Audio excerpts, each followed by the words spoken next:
bienvenidos a este episodio número, ya no recuerdo, pero sí recuerdo que es la segunda parte de Confesiones. ¿Confesiones le pusimos al primer episodio? Sí, ¿verdad? Confesiones. Sí. Y el día de hoy está mi hermano amigo Alejandro Ramírez, y vamos a continuar hablando acerca de este tema tan importante de las confesiones. Si tú no has escuchado esa primera parte, te animamos a que lo escuches porque se estableció mucho acerca de este tema de confesiones, por qué son importantes las confesiones. Entonces, bueno, esta es la segunda parte. Y Alex, bienvenido, muchas gracias por acompañarme nuevamente por acá. ¿Cómo estás, Alex? Hermano, gracias. Bien, gracias a Dios. Emocionados. Aquí estamos una vez más listos y bueno, damos gracias al Señor que nos permite estar aquí una vez más contigo, con tu audiencia, y damos gracias a Dios para que Dios nos siga dando la fuerza, la fortaleza y la sabiduría para poder seguir hablando de este tema que es de gran importancia para la iglesia, ¿no? Así que emocionados. Qué padre, muchas gracias, Alex. Y solo recordarles en cuanto al tema confesiones, un amigo hace algunas semanas me decía, oye, ¿qué es como confesión positiva y confesión y declarar y ese tema? Y le digo, no tiene nada que ver con eso.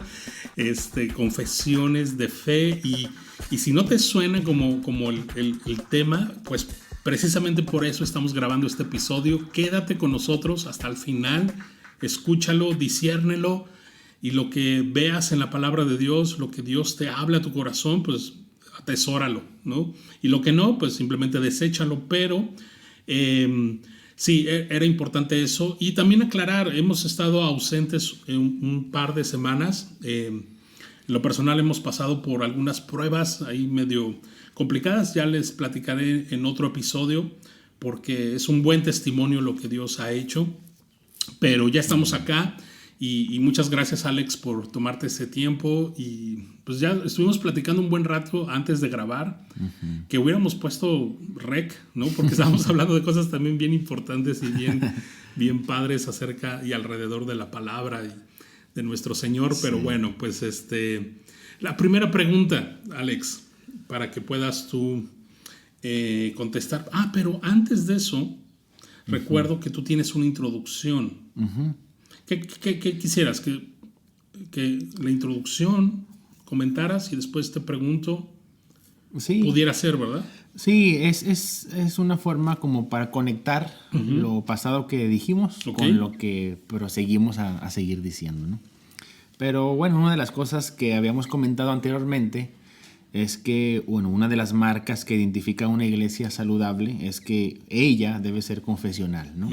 Y bueno, eso lo hablamos anteriormente y dimos algunas razones. Pero bueno, en esta ocasión me agradaría dar otras, ¿verdad? Y quisiéramos profundizar en eso.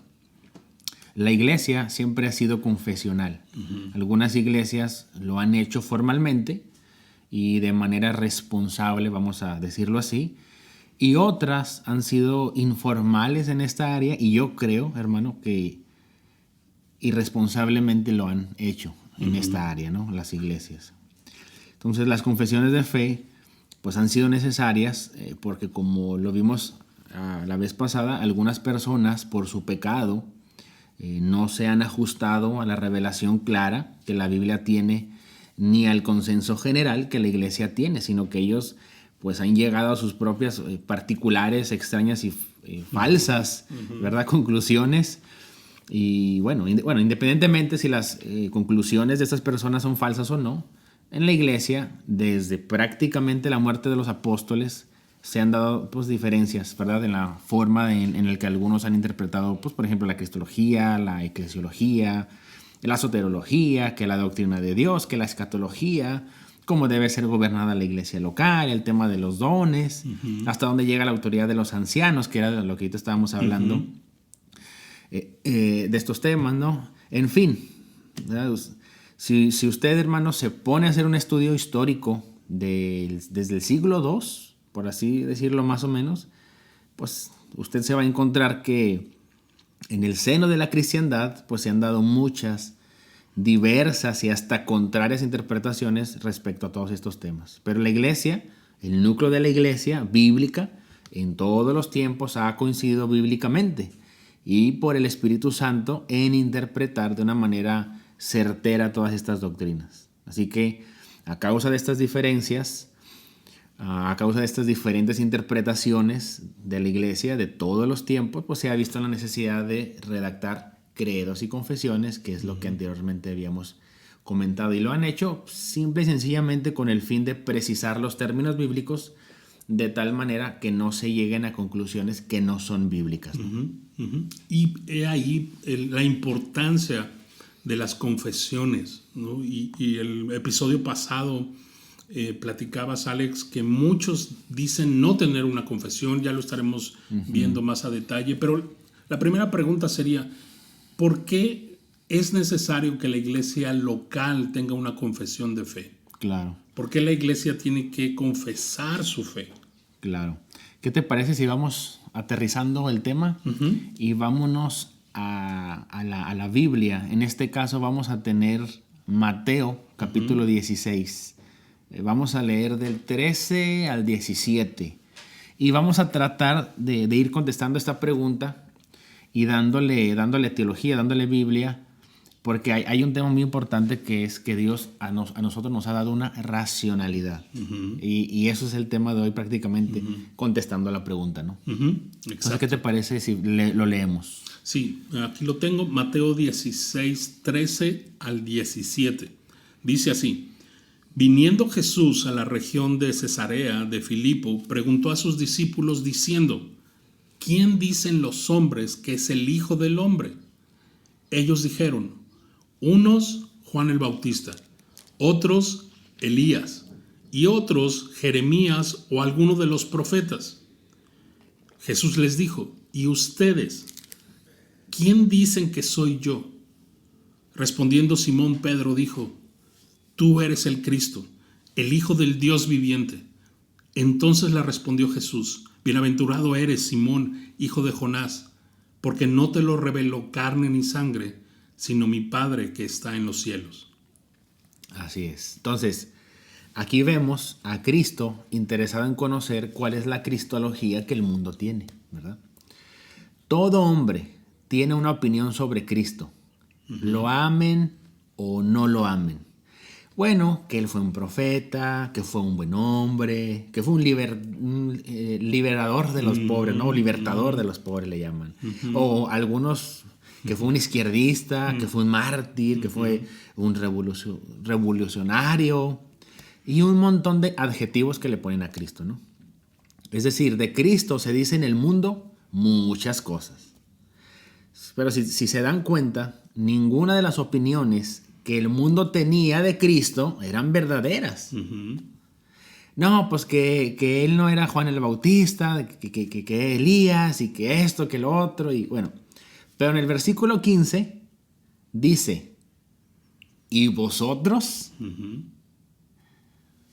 ¿Qué pasa ahí? Bueno, Cristo se está dirigiendo a la iglesia, que bueno, en aquel entonces estaba compuesta por unos pocos.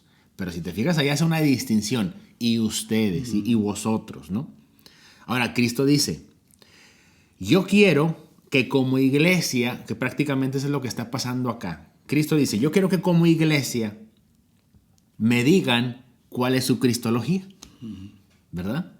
Y Pedro no le dice: pues bueno, Jesús, pues nosotros creemos todo lo que la Biblia dice, ¿verdad? Como muchas personas dicen. Bueno, yo nomás la Biblia, ¿no? No le dice eso. ¿Por qué no? Bueno, porque los fariseos y algunos religiosos, acuérdense, pensaban que Jesús era alguien de esas personas que se mencionaron en el Antiguo Testamento que vendrían.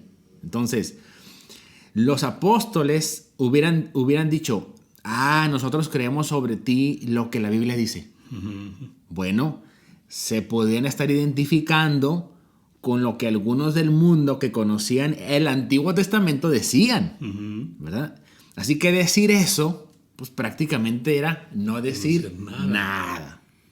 ¿verdad? Y creo que también, Alex, es importante la convicción que por el Espíritu de Dios los creyentes tenemos acerca de Cristo. Claro. Lo va a decir Jesús más adelante a Pedro, ¿no? O sea, eso no te lo reveló carne ni sangre. No fue tu inteligencia, no fue que estudiaste muy bien las confesiones o algo en particular, sino esa convicción primeramente que por el Espíritu podemos tener, y después vienen obviamente esa confesión, ¿no? Y es que precisamente es que Dios nos diseñó como personas racionales, ¿verdad? Y nos ha dado una revelación de sí mismo en forma escrita para que nosotros, de acuerdo a esa racionalidad que nos dio, que afectada por el pecado, luego es restaurada cuando somos regenerados. Entonces Dios quiere que esa razón que ha sido regenerada la usemos para recibir la revelación que Dios da de sí mismo, que la procesemos y demos una respuesta desde nuestra perspectiva humana de esa revelación que Él da. Si no hacemos esto, pues nunca nos apropiaremos de la revelación de Dios, sino que, bueno, simplemente queda en lo místico, queda ahí vagando, ¿verdad? Entonces, toda revelación de Dios al hombre requiere una respuesta racional del hombre. Ahora, no que la Biblia ni que la teología sea meramente racional, no estamos diciendo eso. Aquí no hablo del simple racionalismo que practicaban algunos en el siglo XIX, en el siglo XX, no.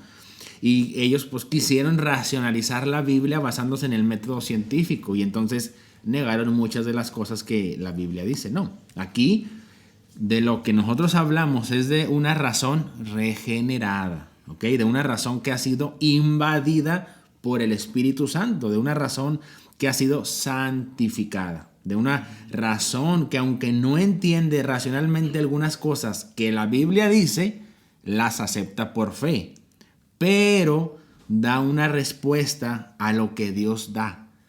Lo quieran o no, mis hermanos, necesariamente es así, ¿no? Ahorita, mientras estabas comentándonos esto, recordé Romanos 12, 1 y 2. ¿no? Así es. Así que, hermanos, os ruego, dice Pablo, por las misericordias de Dios, que presenten vuestros cuerpos, y cuerpos no habla solo de lo material, sino nuestra razón, nuestro intelecto también, ¿no? Nuestros cuerpos en sacrificio vivo, santo, agradable a Dios, que es vuestro culto racional. Ahí lo especifica Pablo de qué está hablando, ¿no? No se conformen a este siglo, sino sean transformados por medio de la renovación de vuestro entendimiento. Así es. Para que puedan comprobar cuál es la buena voluntad de Dios, agradable y perfecta. Así es. Entonces, no es esta idea de que le entregamos nuestra vida a Cristo o el Señor nos ilumina, nos salva, nos hace nacer de nuevo y automáticamente, ¿no? Tipo Matrix, ya tenemos todo acá en la mente, todo bien cristiano. Todo el software descargado. No opera de esa forma, sino que continuamente al exponernos a la palabra del Señor en comunión con Él, el Espíritu Santo va renovando nuestra mente. Pero algo muy importante es que Dios nos ha dado ese intelecto, ese raciocinio, y debemos usarlo. Bien lo dijiste, no es lo único, pero es parte de. Yo siempre lo veo eso como a mí me encanta el café, ¿no? Y es como ese filtro. Nuestra mente es como donde pones el café y luego viertes el agua y filtra. Y lo importante es que filtra al corazón, no que se quede ahí en la mente solamente, sino que sea filtrado al corazón.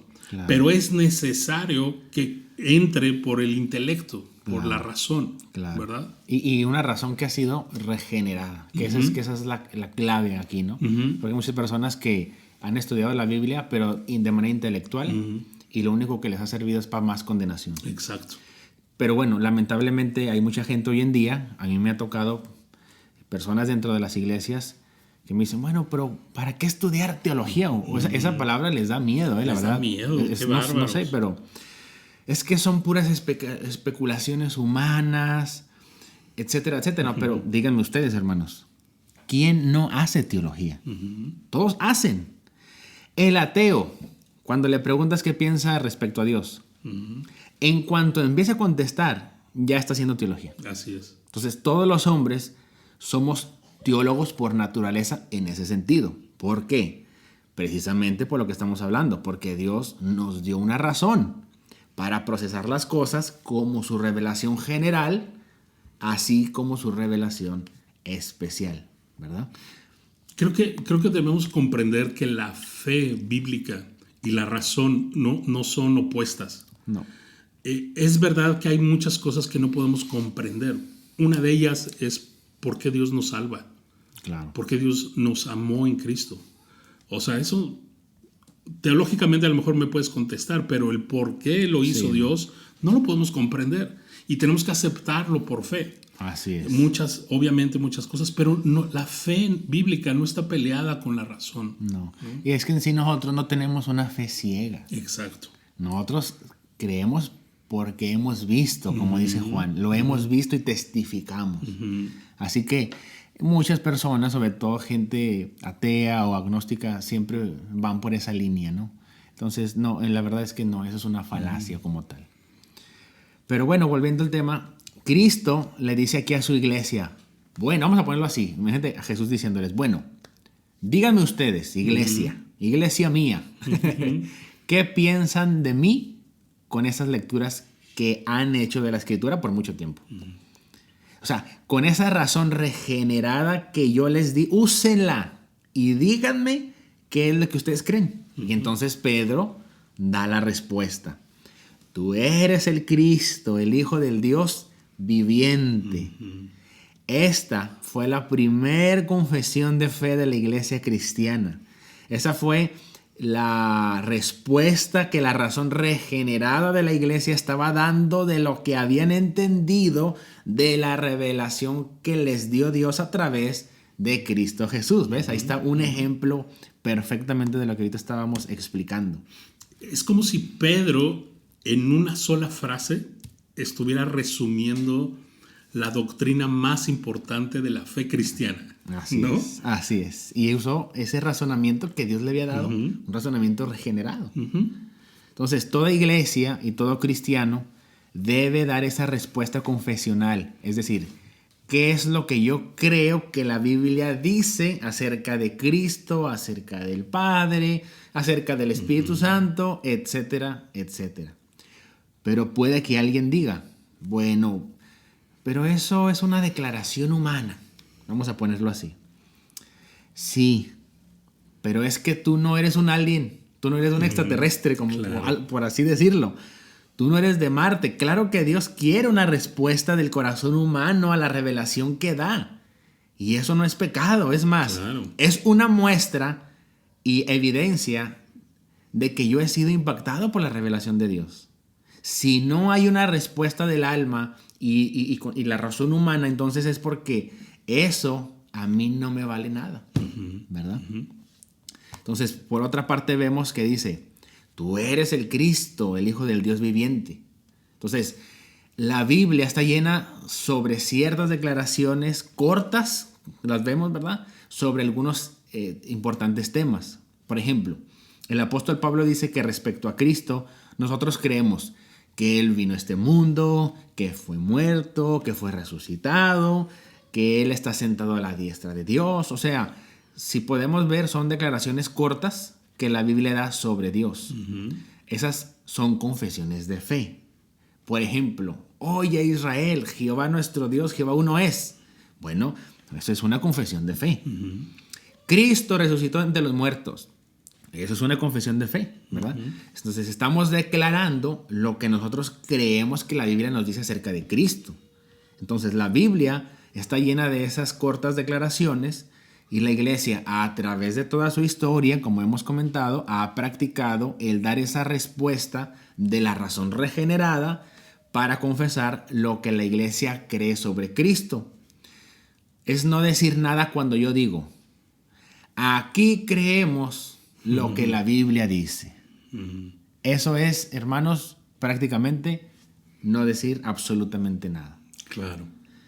Porque, por ejemplo, muchos hermanos, que yo creo que son hermanos, muchas veces dicen, no, es que eso de las confesiones no. Y yo le digo, ok, cuando te llega un testigo de Jehová, ¿qué le dices? No, pues yo le explico que Cristo es Dios y le dije, pero si tú no crees en confesiones, tú lo único que tendrías que hacer es sacar tu Biblia y leer textualmente lo que dice el versículo. Y de ahí no te tienes que salir. O sea, si tú quieres ser congruente con decir, no creo en esas confesiones porque son humanas, Yo solo Biblia, déjame decirte que cuando tú sacas un versículo y se lo quieres explicar al testigo de Jehová, tú ya estás haciendo una confesión de fe. Esa es tu confesión de fe. Entonces, si tú quisieras ser congruente y hacer lado todas las confesiones que la iglesia ha hecho, tú tendrías que, así literalmente, aprenderte la Biblia de memoria y soltarle versículo tras versículo tras versículo, pero no se los expliques, porque cuando se los explicas, ya estás haciendo una confesión de ese versículo. Claro. Y ¿sabes? Pienso que también incluso podrías dar una falsa declaración de fe. O sea, por eso son importantes estas confesiones de fe históricas. Así ¿no? es. Si tú, hermano, no te quieres, no crees esto en las confesiones de fe históricas, entonces tú vas a tener que hacer tu propia confesión. Y la verdad, qué arriesgado. Sí. Y qué soberbia, porque la verdad es eso es pecar de soberbia. Eso es, menospreciar lo que nuestros hermanos del pasado, Dios también los ha usado. Entonces, el decir no es como decir, bueno, a partir de mi iglesia acá, Dios nos usa. Entonces, es mucha soberbia. Claro, y muy peligroso porque al final así las sectas han resurgido, han iniciado. ¿no? Exactamente. Y es muy, muy, muy peligroso. Y también, como bien dices, muy soberbio pensar que tu movimiento, que tu iglesia, que tú como pastor o como tienes una revelación directa de Dios, cuando hemos entendido por la palabra que toda la revelación que necesitamos ha sido dada y está en la palabra, está en la Biblia. Así es. ¿no? Fíjense, les voy a poner otra vez un ejercicio. Fíjense bien, voy a leer esta declaración. Fíjense bien. Para arribar a la verdad, debemos deshacernos de los prejuicios religiosos. Debemos dejar que sea Dios que hable. Nuestra apelación es a la Biblia y solo a la Biblia para obtener la verdad. Bueno, estas declaraciones o esta declaración, pareciera ser muy lógica, ¿verdad? Es más, pareciera ser dicha por alguien que es bíblico, porque se escucha muy bonito, se escucha muy elocuente. Pero esto está escrito en un libro de los testigos de Jehová. Wow. Y sabemos que ellos son una secta. Entonces, esta declaración que cité es la falacia argumentativa favorita de muchos neoevangélicos que usan hoy. Y están insistiendo en sus blogs, en Facebook, en libros, en charlas y en todo eso, que abandonemos esa fidelidad a las confesiones de fe porque no se necesitan, porque lo único que necesitamos es la Biblia. Pero pareciera que lo que dicen es bueno, ¿verdad? Pero en el fondo está este espíritu relativista y místico, ¿verdad? Que niega que hay una racionalidad regenerada que Dios nos da, por medio de la cual pues la iglesia da una respuesta a la revelación que Dios da y confiesa lo que ella interpreta que la Biblia dice, ¿no? Entonces, eso es importante considerarlo porque, como decíamos ahorita, pues así han nacido muchas sectas. Versículo 17, hermano, ¿me lo puedes volver a leer? Sí, claro. Verso 17 dice así: entonces le respondió Jesús: bienaventurado eres, Simón, hijo de Jonás, porque no te lo reveló carne ni sangre, sino mi Padre que está en los cielos. Fíjate, Cristo prácticamente lo que está diciendo es: muy bien. Muy bien, Pedro. ¿Qué significa esto? Bueno, que confesar lo que creemos que la Biblia dice es algo bueno, ¿verdad? El Espíritu Santo ayuda a los santos que real y honestamente quieren confesar lo que la Biblia dice para que confiesen bien. Ahora, no estoy diciendo, y esto es algo que debemos de dejar muy en claro, no estoy diciendo que las confesiones de fe son infalibles. Ojo con esto. En el caso de las confesiones de fe, no, pero la Biblia sabemos que sí. Sí es infalible. Pero en el caso de las que se redactan luego de que se confecciona la Biblia, es decir, las confesiones de fe y los credos, así hayan sido hechos por hombres, los más santos y los más dotados del mundo, siempre se deben considerar como confesiones y credos falibles. Entonces, alguien podría decir, oye hermano, pero entonces si son falibles, ¿para qué los voy a tener? ¿Verdad? Bueno, porque es que Dios nos dio una razón para hacer estos credos, para responder. Y porque necesariamente cada uno o cada iglesia interpreta la Biblia y la interpreta ¿con qué? ¿Místicamente? No. No, pues con la razón que me ha dado Dios. Entonces, los escriban o no, cada persona interpreta. Entonces, cuando lee la Biblia, llega a unas conclusiones que son humanas. Humanas en el sentido que fueron procesadas por una razón. Entonces, cuando Dios nos dio un libro escrito, Dios nos obliga, por así decirlo, a aprender a leer, a escribir, entender lo que leo y procesarlo. ¿Y con qué hago eso, mis hermanos? No es que el Espíritu Santo viene y lo procesa por mí y entonces de alguna forma rara, ¿verdad? O de una forma extraña, el Espíritu Santo me está dando la interpretación. No. El Espíritu Santo usa esa razón que Dios ya me ha dado y que es una razón regenerada, como ahorita lo comentábamos, ¿no? Así que siempre vamos a estar confesando qué es lo que creemos que la Biblia dice. Entonces, la historia de la iglesia misma muestra que esto es así y es algo necesario, es algo automático, ¿no? Por ejemplo, luego de la muerte de los apóstoles e incluso en vida de los apóstoles, algunos que se identificaban como cristianos, pues empezaban a pensar acerca de lo que la Biblia decía y los apóstoles decían acerca de Cristo, ¿no? Que Él es Dios, que Él es hombre, que como Dios pues es eterno, en su calidad de hombre fue creado, pero a la vez es uno, que Dios se reveló como Jehová. Entonces algunos empezaron a interpretar eso y a llegar a conclusiones distintas. Y aquí, ojo con esto. Entonces, unos decían, es imposible que el gran Espíritu eterno, que es la suma de la santidad, se haya hecho hombre porque le hemos aprendido a Platón, ¿verdad? Que la carne y lo material es malo. Entonces, esto no puede ser así. Y el conocimiento de la filosofía platónica afectó la interpretación que hacían ellos de la revelación que Dios dio. Y ellos llegan a la conclusión de que Cristo no vino en carne, que eso es imposible.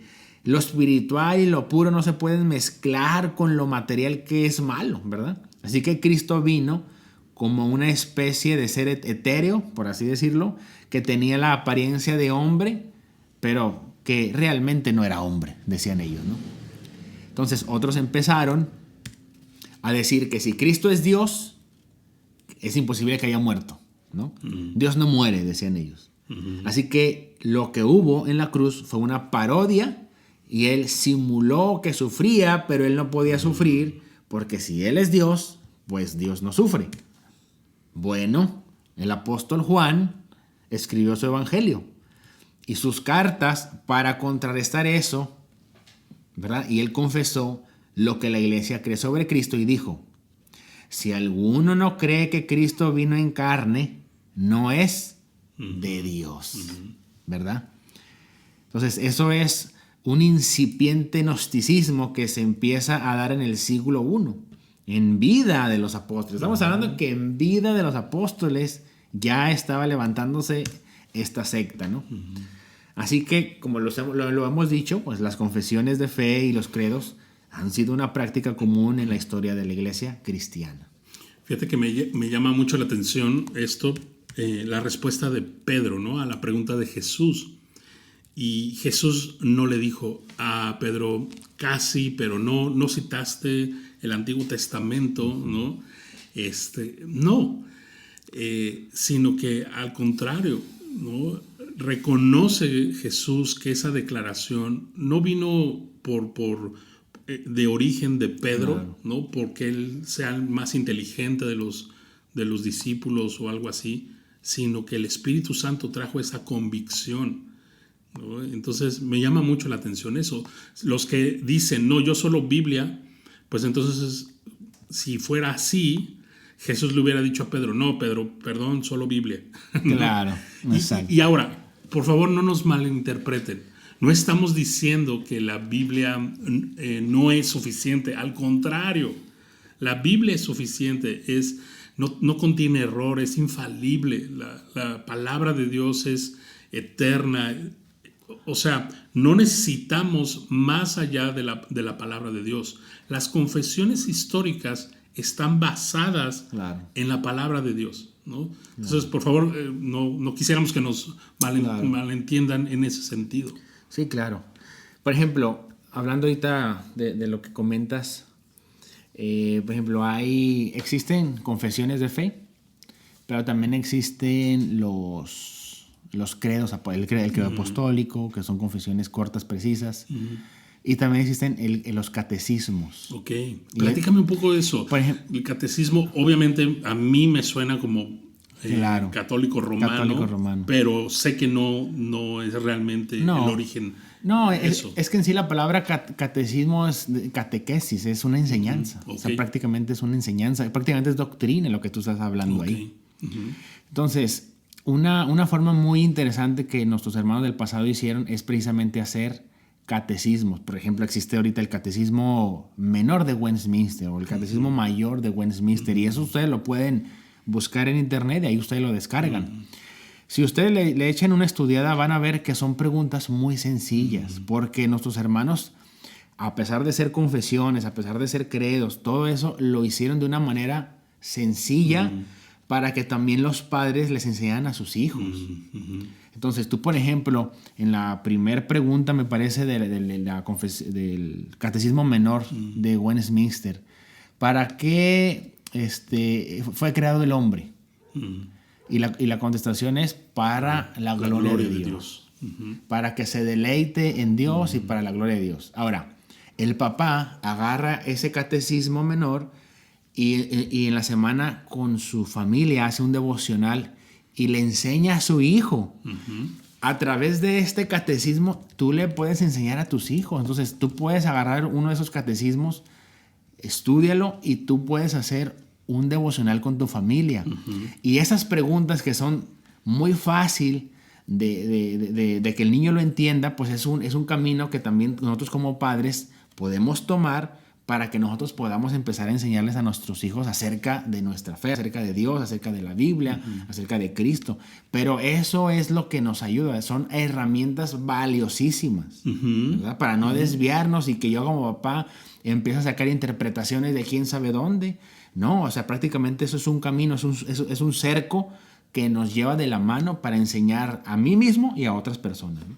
Oye, fíjate, ahorita mientras estabas hablando, googleé y abrí esta página de Ministerios Ligonier, el Catecismo Menor de Westminster.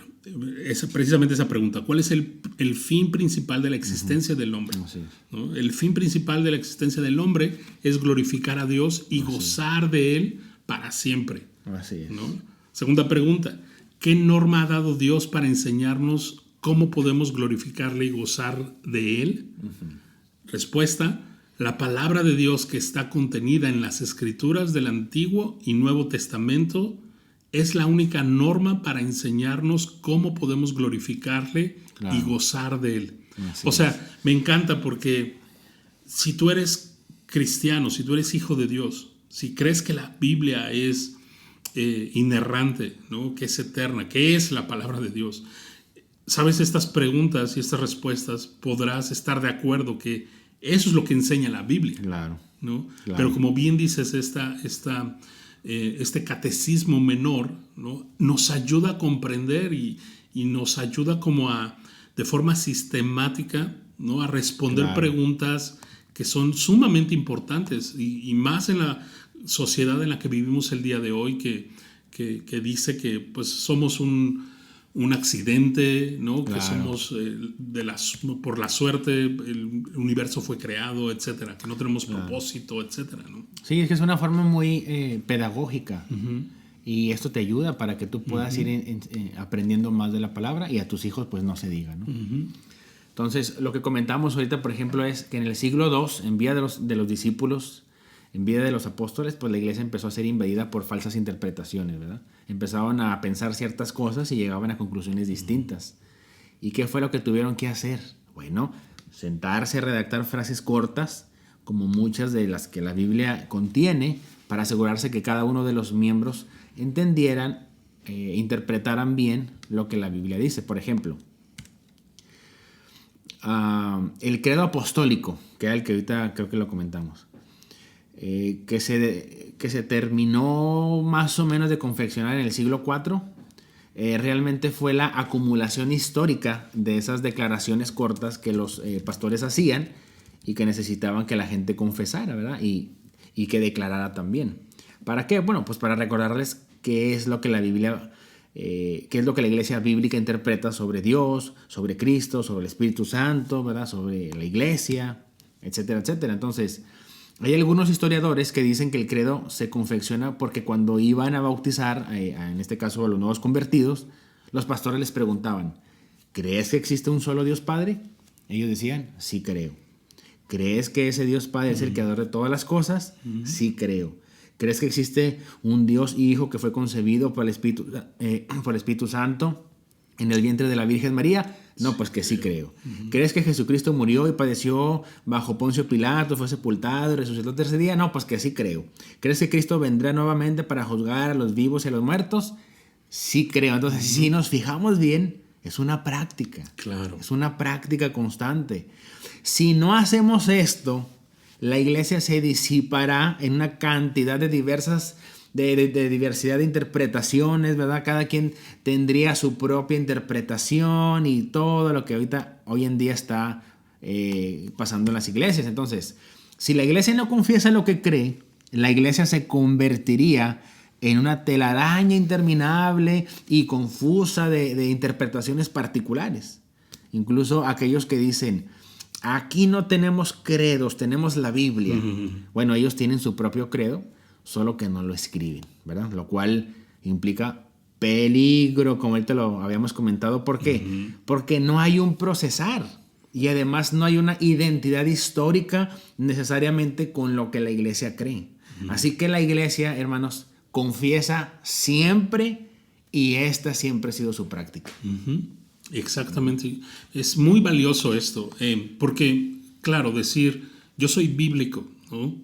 Y los que me conocen y los que conocen a Alex, claro que pueden dar testimonio de que amamos la escritura, ¿no? O sea, no estamos poniendo los credos por encima de, ¿no? Claro. Pero honestamente, cuando tú vas a contestar una pregunta así muy directa, muy sistematizada, tú no puedes decirle a alguien: bueno, empieza a leer Génesis y cuando termines de leer y de estudiar, porque no solo es leerla, sino de estudiarla hasta Apocalipsis, pues ahí vas a tener la respuesta. Así es. O sea, eso podría pasar 3 años por lo menos, ¿no? Así es. Y la gente en este momento necesita una respuesta, obviamente bíblica.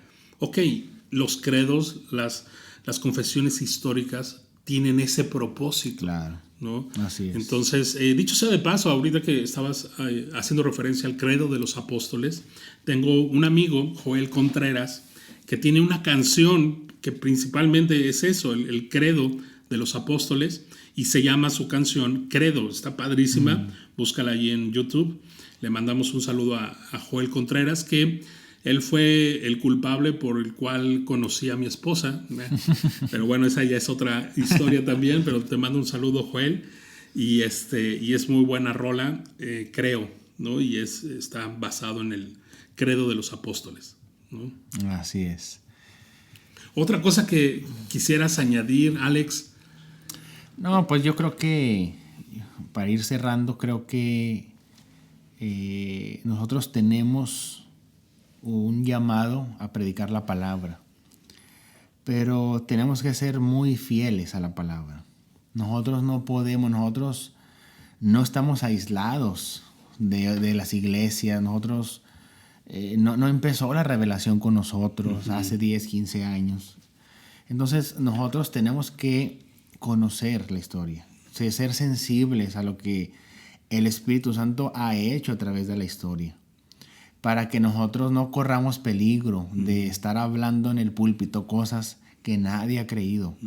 Eso actualmente ha traído mucho daño a las iglesias. ¿Por qué? Porque la iglesia de hoy se ha desentendido de la historia de la iglesia. Entonces, ahorita estamos sufriendo las consecuencias debido a esa de esa soberbia. Yo veo, y lo digo a veces con mucho dolor, somos una generación que tiene mucha información, más que en cualquier época, pero es la generación que menos sabe. ¿Por qué? Precisamente por nuestro orgullo, por nuestra autosuficiencia.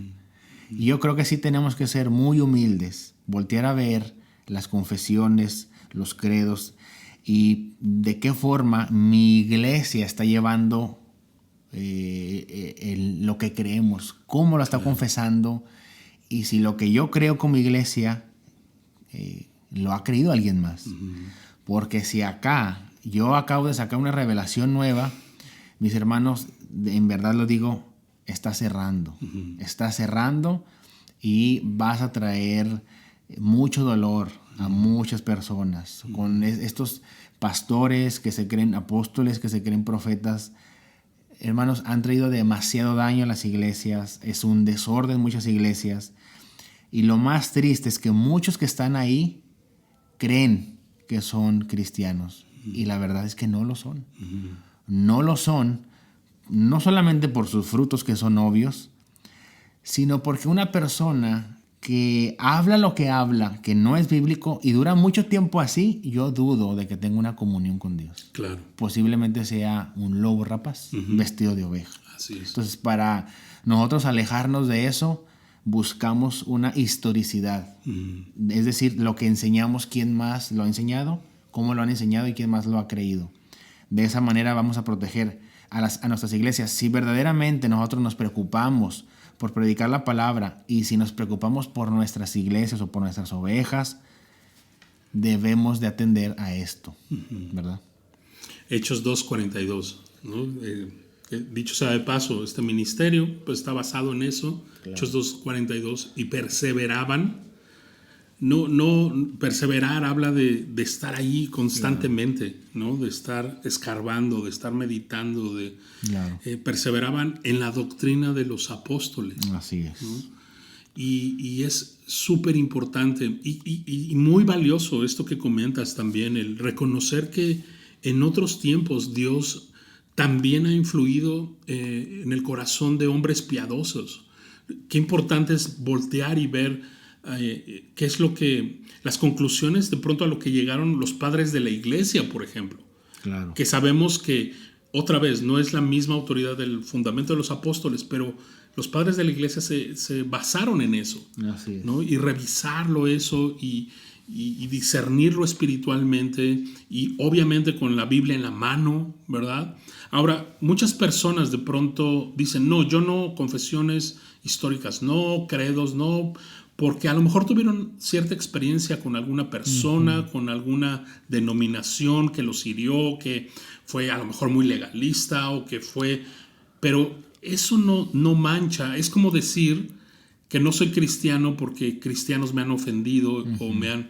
O sea, eso no tiene nada que ver. Eso no tiene nada que ver. ¿No? Entonces, hay mucho valor ahí en las confesiones históricas, en los credos, ¿no? En los concilios que de pronto hubo allí, tienes que clavarte, echarte un clavado y analizarlo, y repito, con la Biblia en la mano también, ¿no? Uh-huh. Y checarlo y cotejarlo y obviamente pedirle discernimiento al Señor, pero hay cosas muy valiosas allí. Claro. Y digo, termino diciendo esto, hay hermanos que de repente me han comentado, no, es que yo no me adhiero a una confesión, por ejemplo. Yo no me adhiero a la Confesión de Fe de Londres de 1689, que esa es la confesión a la que las iglesias bautistas reformadas se adhieren, ¿no? ¿Por qué? Por el sistema de gobierno, hablando de la eclesiología, que es otro tema que podemos hablar. Entonces les digo, ¿por qué? Y luego me dicen, es que ahí en esa confesión pues creían que el Papa era el anticristo. Y por eso es que ya no. Ajá. Entonces yo le digo, no, yo también no creo eso, lo que ellos dijeron. Ajá. Precisamente porque no son falibles, son infalibles. Perdón, son falibles. Son falibles las confesiones. Pero le digo, pero ok, vamos a suponer que eso lo quitas. Ya nada más por eso vas a desechar todo el 99% del cuerpo doctrinal que tú traes. Para mí eso sería absurdo, totalmente absurdo. Entonces yo también le puedo decir, sí, no, yo también no estoy de acuerdo. Y eso nunca se lo enseñaría a mi iglesia. En todo caso les diría, miren, en esta parte ellos pensaban esto, claro. Nosotros no coincidimos con esto, y todas las iglesias reformadas con el tiempo pues no han coincidido con eso. Pero todas las iglesias bautistas reformadas no por eso no enseñan y no se adhieren a esta confesión. No, y entender que ese punto era en que en ese momento ellos interpretaban, claro, ¿no? Parte de la escatología, claro. Pero no están enseñando algo claro. antibíblico, claro. algo así inmoral, o sea, algo satánico, ¿no? Claro. O sea, sí, claro. Hey, o sea, ok, en eso se equivocaron, ¿no? Claro. Pero como bien dices, y todo lo demás, ¿no? O sea, no puedes desecharlo. Claro. ¿No? Entonces es muy importante. En el primer episodio de Confesiones de Fe hablabas acerca de que una confesión de fe histórica nos protege como iglesia, claro. Y también de alguna forma expulsa a los que no creen las mismas cosas, claro. básicas que la Biblia enseña. Así es. ¿No? Y en ese sentido no estamos llamados a tener comunión con ellos. Así es, ¿no? ¿No? Me encanta Juan, el que se le conoce como el discípulo amoroso, ¿no? Él era súper tajante en claro. ese sentido, y dice, o sea, si ustedes no creen lo que nosotros creemos, o sea, y luego 1 Juan 1:13, si ustedes quieren tener comunión con nosotros, ¿no? Hablando de los apóstoles, que su comunión primeramente sea con el Padre y después con su Hijo Jesucristo. ¿Y si no? Y si no, llégale por donde entraste. Y creo que en el mundo en el que vivimos hoy día, ¿no? Creo que en todas las épocas ha sido así, pero hoy queremos incluir a todo mundo para que no se sientan mal, para que, pues mira, lléname un asiento, yo quiero ver mi iglesia repleta, o no sé. Números, quiero likes, ¿no? Quiero, sí. Y entonces cambio mi doctrina, estoy como dispuesto a que si recibo más likes, pues cambio mi perspectiva doctrinal, claro. ¿No? Y es bien peligroso. Sí, es triste eso está pasando actualmente muy fuerte, y estamos llenos de iglesias donde los pastores son pluralistas. Estamos en una generación de diáconos, de ancianos, de obispos pluralistas. Todo mundo entra. Oye, pero yo no creo esto, yo no creo esto, yo no creo esto de tu declaración de fe o de tu confesión. No importa. No importa, eres bienvenido. Tú aquí quédate, eres bienvenido. Oye, pero yo no creo que, no sé, un ejemplo, ¿no? Yo no creo que el día del Señor es el domingo, que es el sábado. Hay que guardar el sábado. Entonces yo le diría a esas personas, pero es lo que repito, muchos pastores son pluralistas. Yo le diría, ¿sabes qué, hermana o hermano? Te voy a explicar primero. Yo voy a tratar de darte mi punto de vista, pues para que te quedes. Claro. Pero no la voy a dejar de decir. No, quédate, no te preocupes. No, yo le voy a decir la verdad. Y si esa persona sigue haciendo énfasis en que sigue creyendo eso, yo le tendré que decir, probablemente te tendrías que ir de esta iglesia Hay otras iglesias que quizás lo creen. Claro. Adelante, vete para allá, ¿no? Y con mucho gusto te despedimos y oramos por ti. Pero eso es lo que pasa, que muchas veces pastores con el eslogan de la unidad Sí. Permiten esto, Sí. pero eso a la posteridad va a causar división en la iglesia y mucho daño. Uh-huh. Entonces creo que... Sí, con este afán de la unidad, sí. No perseveran en la verdad. Así es. Es peligroso. Y es súper peligroso. Sí, porque para hablar de unidad tenemos que hablar de dos caras de la moneda. O sea, no podemos simplemente hablar de unidad porque en ese sentido, si hablamos de unidad, de una cara de la moneda, yo les diría a muchos de los hermanos, ¿y tú por qué no estás en una iglesia católica? Claro. Porque ellos también creen que Cristo murió, resucitó, claro, que el Espíritu Santo, que el Padre, que es una Trinidad. Vete con ellos. Y ellos van a decir, no, lo que pasa es que no creen mucho. Entonces ¿la doctrina qué? La doctrina sí importa al final de cuentas. Entonces, ese tema de la unidad, siempre y cuando nosotros lo enseñemos con las dos caras de la moneda, va a ser muy fructífero, va a ser excelente, porque claro, tenemos que ser también muy intencionales en la unidad en una iglesia, pero muchas veces ¿a costa de qué? Exacto. Entonces, no de comprometerla. Claro, ¿verdad? Entonces cuando yo soy alguien que predica de la unidad y predica nada más por un lado, el lado del amor, de la unidad, yo creo que estoy siendo negligente en no decirle la verdad completa al pueblo de Dios. ¿Por qué? Y porque es un engaño al final. Sí, porque muchos cristianos que no tienen una madurez doctrinal, no están entrenados bíblicamente, van a decir, perfecto, con que yo crea y tú creas en Jesús, con eso la hicimos, como dicen por ahí.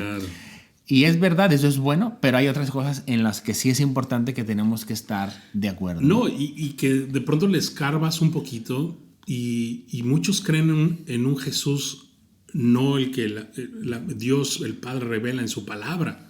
Un Jesús totalmente distorsionado, un Jesús falso, ¿no? Entonces es muy ambiguo decir, no, yo también creo en Jesús, entonces somos hermanos. Claro. No, espérame, ¿qué Jesús crees? Exacto. ¿No? Es bien importante eso. Precisamente eso fue lo que pasó con Arminio. Le decían, Arminio, ¿tú crees en todo lo que la Biblia dice? Todo lo que la Biblia dice yo lo creo. Hasta que a alguien se le ocurrió sentarlo en uno de los concilios y le empezaron a decir, a ver, no, la iglesia cree esto, la iglesia cree Jesús es Dios, es eterno, vino en carne. Vino en carne.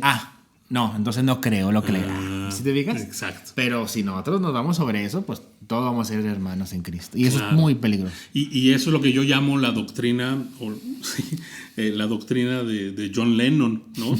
Imagine, ¿no? Imagina que todos somos hermanos y que todos amor y paz. Y muchas iglesias tienen esa doctrina. Es triste. ¿No? En Latinoamérica a lo mejor, ¿cómo se llamaba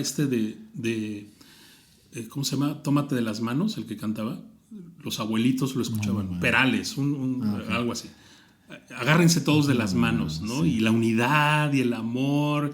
No, eso es súper antibíblico. Claro. Me llama la atención porque en un par de ocasiones en la Biblia de pronto los apóstoles o alguien dice Jesús mismo, ¿no?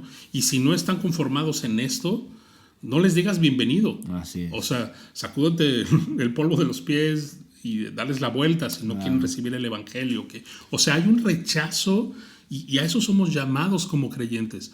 Ok, como bien decías, yo te muestro y te enseño, ¿no? Porque yo también alguna vez estuve en ignorancia, ¿no? Y tenemos que tener con toda doctrina y paciencia, dice Pablo a Timoteo, ¿no? Y compartir. Pero en el momento en el que le enseñas a alguien y no se conforma a las sanas palabras, ¿sabes? Tú no le puedes decir bienvenido y tú no le puedes llamar hermano y tú no le puedes llamar parte de la familia de Cristo porque él cree en un Cristo que se ha hecho a su imagen y semejanza, ¿no? Y es totalmente erróneo y bueno, pues... Claro, es peligroso y vamos a seguir hablando de esto. Vamos a seguir hablando de esto. Hay un tercer episodio que queremos concluir. No te lo pierdas. Primero Dios, ya no vamos a esperar tanto tiempo. Y Alex, muchísimas gracias por hablarnos de este tema bien importante. Creo que ha sido una bendición, por lo menos para mí, y yo sé que para los que nos escuchan también, y eso es nuestra oración, que sea de edificación, Claro. que puedas tú retener lo que la palabra de Dios dice, que puedas investigar, que puedas estudiar, échate un clavado a la historia de la iglesia. Claro. ¿No? El día de hoy hay muchos recursos en línea, solo escoge bien, ¿no? Y solo para terminar, o no sé si lo quieras dejar para el siguiente episodio, tú dime, pero Alex, ¿qué confesiones nos recomiendas? Confesiones históricas que podamos a lo mejor buscar y meditar en ellas. Sí, puedes, bueno, las primeras fue la confesión de Heidelberg, lo puedes buscar. La confesión belga también, son como de las primeras, ¿verdad? Y bueno, las que las iglesias reformadas usan mayormente es la de Westminster, que son los presbiterianos, y la Confesión de Fe de Londres de 1689, que esa la usa el Bautista Reformado. A lo mejor el próximo episodio hablamos un poco de por qué los presbiterianos, en qué se diferencian, ¿no? De los bautistas. Sí, es un tema muy importante, que ahí posiblemente entraría la eclesiología. Porque es el sistema de gobierno que las distingue. Entonces también eso puede ser otra serie. Claro. Incluso el bautismo de infantes y todo eso. Es un buen tema también, ¿no? Así es. Entonces, pero como que esas cosas son doctrinas secundarias, creo yo, ¿no? O sea, en lo principal, claro. Creen lo mismo los presbiterianos y los reformados. De hecho, prácticamente la Confesión de Fe de Londres es prácticamente la de Westminster. Nada más que hay algunas cosas que cambian, sobre todo por el credo bautismo del lado del bautista y de aquel lado, pues el paidobautismo, que es son los bebés. Y la forma de gobierno cambia, ¿no? Pero en todo lo demás es exactamente lo mismo. Entonces de hecho, son muy, o sea, aunque sea de una diferente denominación, presbiterianos y bautistas reformados conviven muchísimo, porque ellos tienen ese parentesco histórico, esa parentela histórica, ¿no? Claro. Y muchos de nuestros héroes, ¿no? Unos son presbiterianos o de origen, ¿no? Y otros son bautistas. Claro. ¿no? Entonces, así es. porque nos sorprendería de pronto, oye, ¿a quién escuchas? ¿Y a quién? Y decir fulano, pues él es esto, el otro es esto, y dices, pueden convivir y hay algunos puntos que pudiera estar de acuerdo o no, a lo mejor en temas de escatología, el bautismo, ¿no? Etcétera, pero lo doctrinal básico es lo mismo. Y eso es lo que a final de cuentas nos va a unir. Y nos va a mantener unidos al cuerpo de Cristo. Así es. Aunque uno tenga cierta diferencia en una doctrina o en otra, pueden ser hasta terciarias las doctrinas. Exacto. Pero siempre y cuando se enseñe y el anciano sea intencional en enseñar y ser claro con lo que la iglesia cree, ya la decisión de la otra persona será agregarse a esa membresía o cambiar de iglesia, ¿no? Pero siempre y cuando los pastores sean muy claros en lo que ellos creen. Exactamente. Pues Alex, muchas gracias. Creo que fue un buen episodio, despejó muchas dudas. Volvemos a repetir, si no escuchaste el primer episodio, te vendría bien. A lo mejor están un poquito largos, pero ten paciencia porque... Y te voy a decir algo, le comentaba a Alex la semana pasada que he estado escuchando el primer episodio y me han caído más 20, ¿no? de lo que Alex nos ha compartido y lo bueno es que queremos subirlo a las plataformas y que estén allí de forma gratuita y tú puedas varias ocasiones escucharlo y decir, a ver, esto no lo entendí bien, y a lo mejor a la segunda, tercera vez que lo escuchas dices, ya comprendí, ¿no? Y si no, mándanos de todas maneras tus dudas, tus preguntas, algún comentario, escríbenos allí en nuestro canal en YouTube y en Spotify y en Facebook, ahí estamos. Y bueno, pues muchas gracias, Dios les bendiga y nos vemos hasta la próxima.